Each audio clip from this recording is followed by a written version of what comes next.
CPIM Kozhikode ജില്ലാ സമ്മേളനം ഇന്ന് സമാപിക്കും. പുതിയ ജില്ലാ കമ്മിറ്റിയെയും ജില്ലാ സെക്രട്ടറിയെയും സമ്മേളനം ഇന്ന് തിരഞ്ഞെടുക്കും. വൈകിട്ട് വടകരയിൽ 1,00,000 പേർ പങ്കെടുക്കുന്ന റാലി പോളിറ്റ് ബ്യൂറോ അംഗമായ മുഖ്യമന്ത്രി പിണറായി വിജയൻ ഉദ്ഘാടനം ചെയ്യും. പി.വി. കുട്ടൻ ചേരുന്നുണ്ട്. കുട്ടൻ, വിശദാംശങ്ങൾ.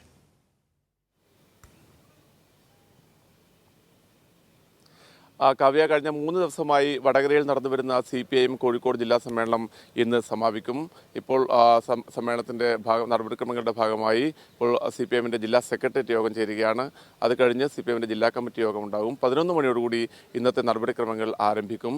ഇന്ന് പ്രധാനമായും പുതിയ ജില്ലാ കമ്മിറ്റിയെയും അതോടൊപ്പം തന്നെ ജില്ലാ സെക്രട്ടറിയെയും തെരഞ്ഞെടുക്കുക എന്നുള്ളതാണ് സമ്മേളനത്തിന്റെ പ്രധാനപ്പെട്ട അജണ്ട.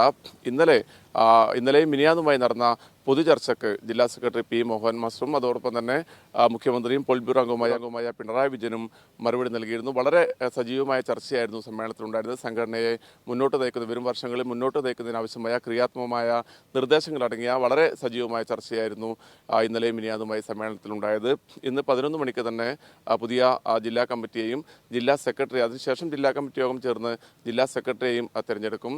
ജില്ലാ കമ്മിറ്റിയിൽ നിരവധി പുതുമുഖങ്ങൾ ഉണ്ടാകുമെന്നാണ് നമുക്ക് അറിയാൻ സാധിക്കുന്നത്. യുവജനങ്ങൾക്കും സ്ത്രീകൾക്കും വലിയ രീതിയിലുള്ള പ്രാതിനിധ്യം ഉണ്ടാവുന്ന കമ്മിറ്റിയായിരിക്കും ഇന്ന് തെരഞ്ഞെടുക്കപ്പെടുക എന്നുള്ളതാണ് നമുക്ക് ലഭ്യമാവുന്ന വിവരം. അതിനുശേഷം വൈകിട്ട് ആണ് പൊതുസമ്മേളനം നടക്കുക. പൊതുസമ്മേളനം മുഖ്യമന്ത്രി പിണറായി വിജയൻ ഉദ്ഘാടനം ചെയ്യും. CPIMന്റെ പ്രധാനപ്പെട്ട നേതാക്കളൊക്കെ പൊതുസമ്മേളനത്തിൽ പങ്കെടുക്കും. കാവ്യ.